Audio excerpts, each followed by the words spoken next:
Hello everyone, welcome back to another transformation, and like always I am going to start off with some brows, and here I am just carving them out.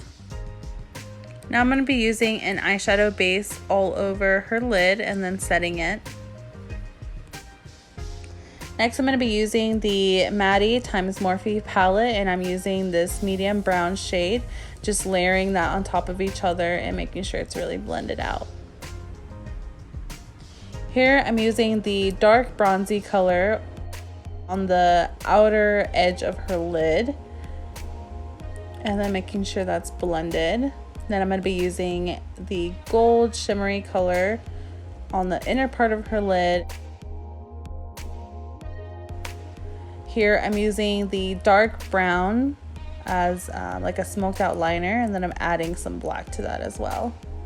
Here I'm just prepping her skin for some foundation, and I am using a darker foundation to match the rest of her tan. That's why my foundations are a lot darker than people's skin, because I want it to match their whole body and not just their face. Here I'm using a lighter concealer to highlight. Then I have some darker foundation to bronze and contour her skin. Now I'm just setting her under eyes with a translucent powder, and I'm also going to be setting the rest of her skin with that so that this bronzer can go on really smoothly. Here I am just highlighting with a shimmer highlight, and I'm going to go ahead and put that in the tear duct as well. Now I'm using a very peachy blush on her, and then just making sure everything is really blended. I am using a Kiss lip liner.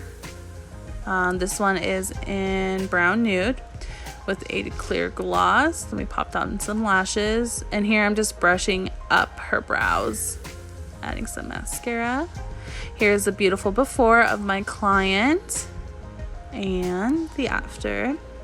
So I just want to thank you guys so much for watching this video. I hope you enjoyed this voiceover. Let me know what you think, and I hope you guys have a beautiful rest of your day. Love you. Bye.